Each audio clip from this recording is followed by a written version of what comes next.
Magandang araw sa atin lahat mga kababayan po natin. Meron pa bang hindi nakapanood sa nagtrending na nanutok ng barel sa Welcome Rotonda?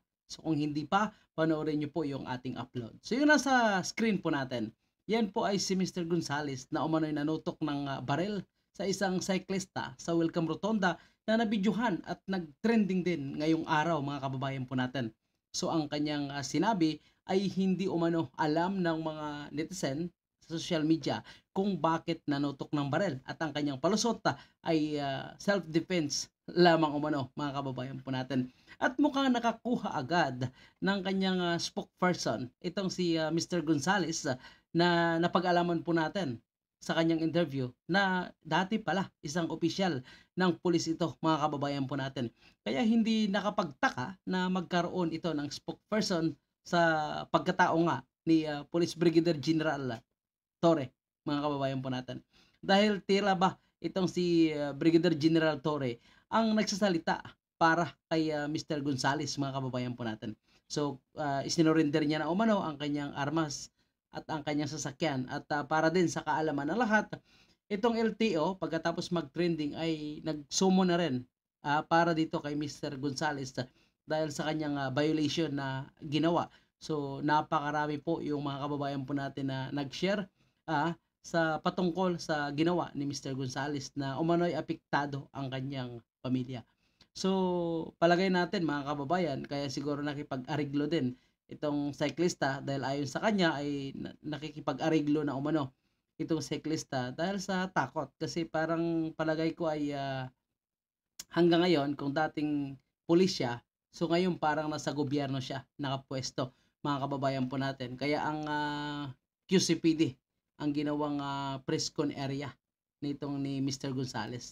So mamaya maglagay tayo ng comparison at komento patungkol sa mga ganitong pangyayari. So for the meantime, pakinggan muna natin ang kanyang paliwanag mga kababayan po natin para patas naman po tayo. Kasi ang sabi niya, nahusgahan na umano siya sa social media na hindi pa alam ang buong pangyayari. Basta ang alam namin na nanutokan ng baril, sir. Opo. So, naging maayos pong maghiwalay, sir? Maayos po. Maayos na maayos po. Sir, Ano ba, sir? sir, di ba nagkasundo, nakita din po namin sa Station 11 na nagkasundo daw, may pinirmahan. Sabi din po ng barangay, pag ganun ba, sir, maaari pa bang kasuhan si sir? May kakaharapin pa po ba siya? Sa ngayon, ang pinakakaso na lang ni Mr. Gonzales ay administratibo. Malaki ang probability at ito sa tingin ko sigurado na iimbestigahan ng FEO ang kanyang LTAP. I-review ng FEO ang kanyang license to owner process. Hindi na maiwasan yun. Ay, problema na yan, sagutin nyo namin sa FEO kung ano magiging akaw ng FEO sa kanya. Kung i-revoke ba, i-cancel ang kanyang LTAP. Pero sa ngayon, nakita naman natin, sinabi niya na rin na anong oras na yun, pinag-isipan niya kung gusto niya pang humawak ng baril. Iniwan niya na yung baril sa police station. Hawak natin natin ang baril niya, nasa yung baril. Hawak na ating, andyan ang baril niya. Inayin mo lang, inayin mo lang. Hawak mo lang doon. Kaya ang baril natin, ang baril ni Mr. Gonzales. Okay, so, Glock 17. So, ayan, nasa custody natin. Pinag-iisipan niya ngayon, kung yan ba yung surrender niya sa gobyerno or gusto niya pang magkaroon yan, hindi, kasi gusto niya pa pwede. Sa ngayon naman, wala pa namang ginagawa na investigasyon ng FEO. As far as we know, kasi nagkasundukan sila, ito lang naman ay unfortunately, biglang may nag-post nung isang video na yun, na naging viral, na yun pala, naalala natin, na-realize na. So mga kababayan po natin bilang isang citizen, so ang ganitong problema ba nakita ng pulis na may dalang armas, nanutok, parang sinusuportahan pa nila. Ito opinion ko lang. So kanya-kanya tayong opinion. Personal na opinion ko. Kasi nakikita ko base sa press ko na ito, sa interview na ito mga kababayan, tila ba suportado ni Police Brigadier Torre itong si Mr. Gonzales. At hindi ba dapat kasuhan ito or dapat ikulong dahil nagpalabas ng armas? Kasi ang isang miyembro ng MMDA, nakakabalita lang kahapon mga kababayan po natin na naingayan sa kanilang lugar. Lumabas, nanutok ng barel, nakulong. So, parang ganito rin eh. Kinuha yung armas niya, nanutok ng barel, pero malayang nakapagsalita at ang kanyang spokesperson ay isang brigadier general pa ng Quezon City Police District, mga kababayan po natin. So, opinion ko lang yan. In a way, kayo kung anong opinion nyo mga kababayan natin. na non-case na pala. Nagkasunod na sila. Kaya rin nagsabi na, kaya na sila dun sa police station.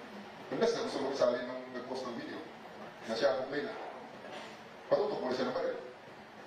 Hindi, pero hindi tayo kasali. Sir, para mas bigyan na po ng publiko, maaari pa po bang magkasulit sa isa kahit po nagkaayos na sila? Nasa kanya yan. Nasa kanya. Lahat naman ay pwede. Ang tanong na doon is mapapatay yung bugas sa kola. Pero ang pulis, hindi sila magpa-file ng kaso laban sa mukhang abusadong dating pulis at mukhang empleyado rin ng gobyerno kasi nakikita natin sa kanyang uniform at tila ba parang may pin siya dito. Yan ang napapansin ko na mukhang empleyado ito ng gobyerno at mukhang may katungkulan.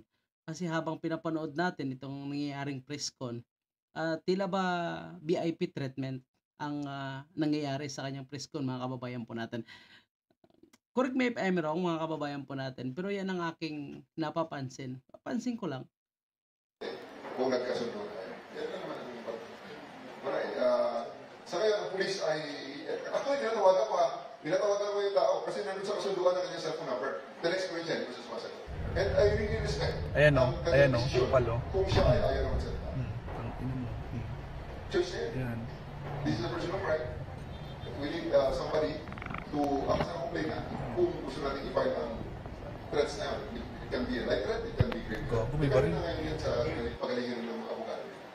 Pero sa ngayon, dahil wala na nagpo-complain, wala tayong kaso na hawakan nila. Sir, yung pagkakasundo nila, matapos agad ang incident. So dahil pala walang complainant, so okay. Walang complainant, so hindi nakakasuhan dahil nagkaroon ng arigluhan. Kahit ako rin naman siguro mga kababayan natin, kung ang nakasagupa mo ay may baril, tapos medyo malakas ang katungkulan at mukhang kaalyado pa ng mga kababayan nating pulis, abay, matakot ka, makikipag-ariglo ka na lang. Isang nagbibisikleta ka nga lang, tapos ang magiging katapat mo ay isang dating pulis at ngayon mukhang may pwesto sa ating gobyerno. So siguro tama lang talaga na makikipag-ariglo ka na lang kaysa magulo ang buhay mo. Yeah, I think it happened on August 8 and 6. Ang kasunduan is mga nasa 8 p.m. na.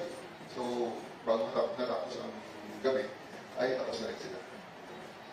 Sir, si Sir Willie po ba yung nagtatrabaho sa POC? Clarify lang po. That's Philip, ano ang nasabi mo? Ang trabaho ko po, dati at sa ngayon, wala pong kinalaman sa kaso po ito. Ang trabaho niya dati noon at ngayon ay walang kinalaman. So, gano'n naman talaga, hindi natin aaminin na yung lakas ng loob mo at tila ba ang dala mong tapang ay hindi mo pwedeng sabihin na hindi mo dala ang iyong pagiging dating pulis at mukhang may katungkulan sa gobyerno ngayon. So, tama lang talaga na dapat bawal magdala ng baril ang mga ordinaryong citizen na mga kababayan po natin. Kasi nadadala So, kung wala sanang baril, hindi sana walang tutukan o hindi sana magiging matapang o agresibo pagdating sa trapiko mga kababayan po natin, baka naging mahinahon ito. So dahil may dalang armas, may dalang baril, so talagang magiging matapang. Lalo na ang kanyang katapat ay nagbibisikleta lang. So kayang-kaya ko ito. May baril ako. Nakakotse ako. Sa pausapin po ito. Pasensya na po kayo. Pero kayo po ay government employee, sir? Just to... Hindi ko po masasabi sa ngayon po yan. Hindi niya masagot mga kababayan natin. Nandun na. Pinaka-bottom line siguro. Okay? Maraming salamat po. Sir, yung LTO po nag-message din sila na patatawag din po ata kayo po ba i-sisi po? Hindi ko po kasi nakikita yung patawag nila po. So I think tama lang din na tanggalan ito ng lisensya mga kababayan po natin.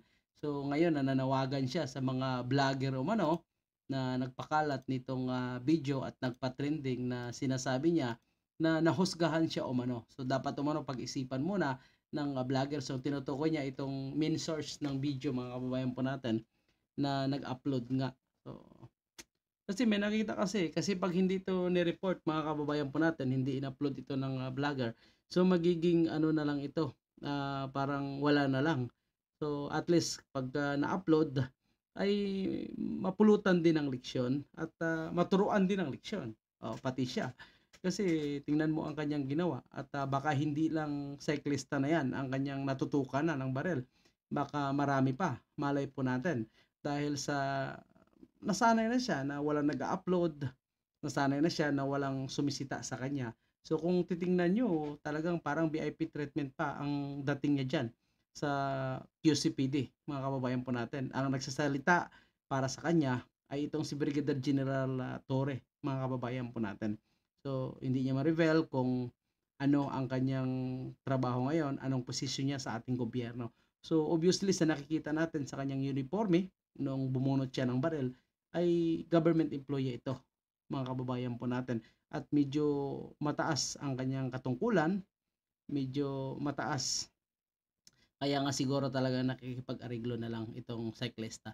Pero mukhang desidido mga kababayan po natin, itong si Raymond Porton, ang abogado ng mga cyclista, suportado ang mga cyclista na posibleng magpa-file sila ng kaso. So I think dapat din ito tanggalan ng lisensya.